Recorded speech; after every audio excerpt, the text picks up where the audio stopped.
কেমন হেভি কেমন কেমন তুমি এটা খাও।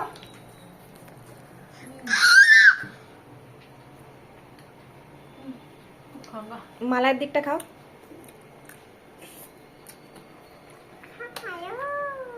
কি ভালো উম, মামা মিয়া ভালো আমার খাবি তুই একটু খাবি ওই ভিডিওটাকে 2 মিলিয়ন করার জন্য সবাইকে থ্যাংক ইউ। এইভাবে এটাকে 4 মিলিয়ন করে দাও, এটাকে তোমরা একটু 4 মিলিয়ন করে দাও। বল, দাঁড়াও দাঁড়াও, ও বলবে হ্যালো গাইস বলে দাও। এর জন্য প্লিজ করে দাও, প্লিজ প্লিজ হ্যালো গাইস। আর এবার বলো টাটা বাই বাই। এবার বলো ওরে সাবাস। এবার বলো বাতাসা খাবে, মাংস খাবে, আর বলবে না। টাটা।